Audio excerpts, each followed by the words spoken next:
There are few forces in life that are as destructive and powerful as rage. Anger and hatred are powerful tools that, when unleashed, are near unmatched in what they can accomplish. However, rage is only a destructive force. You cannot control it or make it into something more productive. Or at least, that's what I thought for the longest time. But one group has proven me wrong. See, there is a group of outcasted monks that are affected by a curse, or depending on your perspective, a blessing.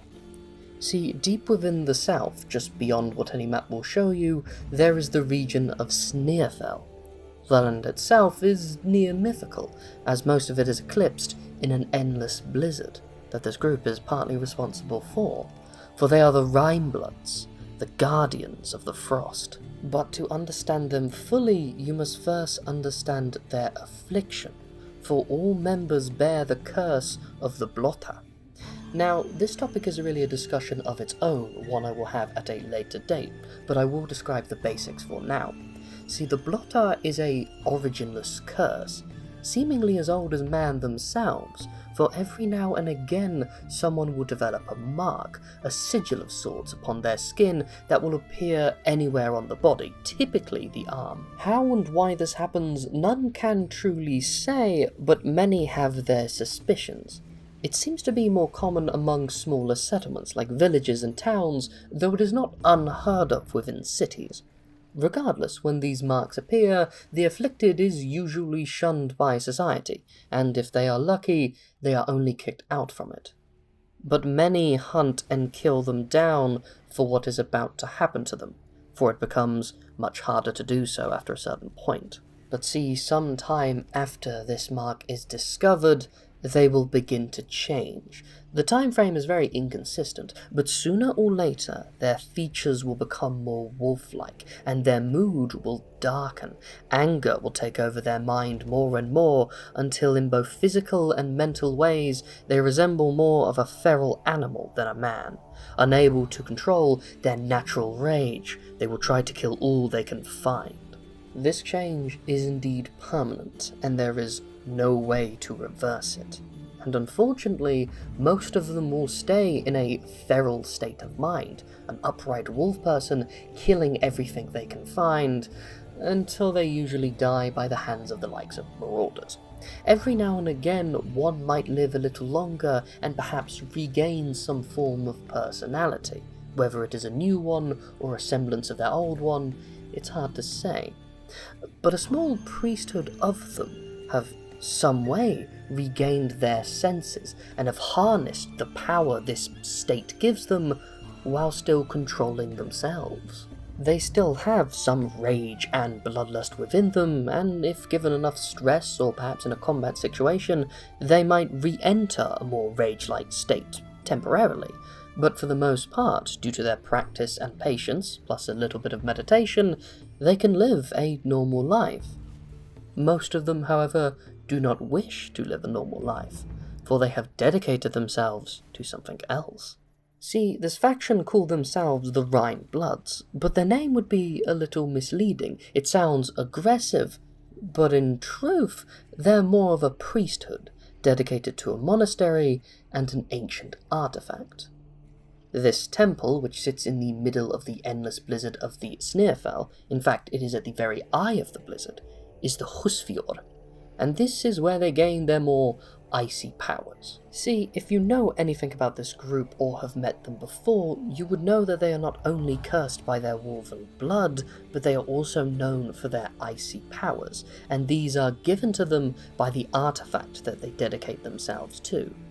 In truth, almost no one truly knows the origins of this artifact. In fact, not even themselves, bar their mysterious leader, Vinris, who is eclipsed fully in ice. Who or what made this artifact, and for what reason, is a complete mystery. I do believe that the Husfjord is as old as many of the ancient sanctuaries made, but it is by a different culture entirely. Only their leader would truly know its origins, and they supposedly don't even talk to their disciples much anymore. They prefer to just meditate in silence before the artifact. But back to their powers. The Rimebloods seemingly have complete control over the cold itself, able to freeze and lower the temperature of the world around them, to create solid blocks of ice in but moments. Some of them have become so skilled in this endeavour that they are able to make things as sharp as blades or as sturdy as shields out of ice, and can perfectly take up those shapes. Now, they would in no way be as powerful as real blades, but they can be remade in but a moment, something that's very useful if it breaks in combat. In fact, a very common technique when they're teaching their new disciples is to give them but the handle of the blade, and to make them imagine the blade they will make out of ice later. It might take them a few years to perfect this, but in the end, they will have their perfect blade, as cold as ice. But with that being said, most of them will use regular metals for armor, as you really don't want to skimp out in the defense department. And with that being said, there might be more risks to controlling that much ice at once. It might leave a bit of a toll on the body. You might have seen a Rimeblood with an arm composed entirely of ice, and this is an irreversible change, like the Wolven blood itself. Now, whether this is just a natural use of their power slowly corrupting their body over time, or something they willingly do to themselves, is unknown. Regardless of what the cause is, most Rimebloods hold their icy appendages with pride and honour, should this happen to them. It is also a good way to tell how experienced a Rimeblood is.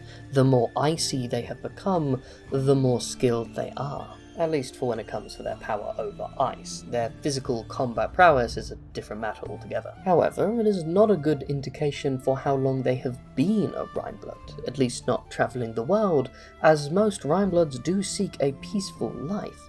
They are people afflicted by the Blotta, who have been found and saved by other Rimebloods, and act mostly as priests living in the monastery or as defenders training to protect their home. However, the few who do leave their home do so for few reasons, and the primary one is to find people newly affected by the Blotta and in essence save them.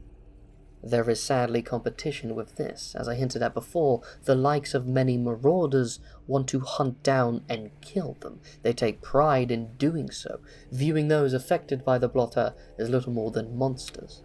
And these marauders outnumber the Rimebloods heavily. In fact, these two types of Dragoneers view themselves as rivals because of this. They are in many ways thematic and polar opposites, the Marauders viewing themselves as the conquerors of nature, while the Rimebloods view themselves as a product of it. They will almost never work together, unless they really have to, or are both being paid famously. But one of the main reasons that the Rimebloods are aware of this cultural thing about the Svards, as well as every other culture, is because one of them might be from their ranks. See, every now and again, a trained marauder, or windguard, or even a phantom might find this mark upon them and become afflicted by the curse. And these people are likely to survive the process simply because they were already insanely powerful. They are now stronger and unleashed. Some of these people have gone on to become some of the most powerful Rimebloods. Rimebloods are, on average, more powerful than most Dragoneers, and because of this insane markup in their abilities, they are almost unrivaled in hand-to-hand one-on-one combat.